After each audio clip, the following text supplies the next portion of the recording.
I was born in 1982 in Luton Town. My mum was an Irish immigrant to Luton. She's one of 8 from a poor family. And I grew up in a town that is one of the most diverse and multicultural towns in Europe, actually, in Europe. So I saw firsthand what it's like to grow up in a multicultural community, but also what it's like in a town that, when I was born, had 1 mosque in 1982 and now has 45. So we're nearly at a 50% Pakistani population of Muslims. And I saw the problems from that. And I spoke about them. And I guess when people say I'm guilty of things, I'd say, yeah, I'm guilty of being a decade ahead. But that's not because I had some golden light bulb or could see into the future. I just saw my hometown. I saw from growing up as a child to what had happened.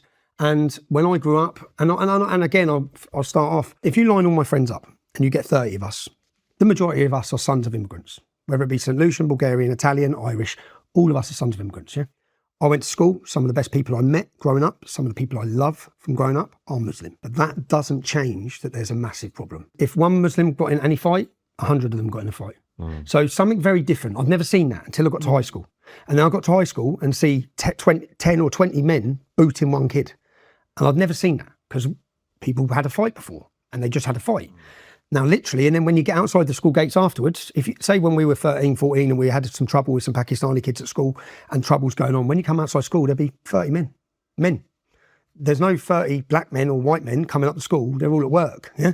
But there's 30 Pakistani men waiting outside school to confront the 12, 13, 14-year-old kids. So I saw that. Also at school, I very quickly saw young girls that were at our school. We viewed them at the time as children. I'll be honest, we used to view them as slags at that time because the girls who were 13 were getting picked up by Pakistani men outside. They'd come up to the school gates and literally pick the girls up in school uniforms, and the girls would be going out and giving blowjobs to taxi drivers, and we'd all know what's going on, but we never viewed them as victims at that time as children. We were children and they were going out, basically they were victims of this grooming gang. My cousin, when she was 14, she woke up naked in a house in Bury Park, being raped by loads of bearded men. She ran out on the streets and the prostitutes rang her dad. The street prostitutes rang her dad. She was just a child.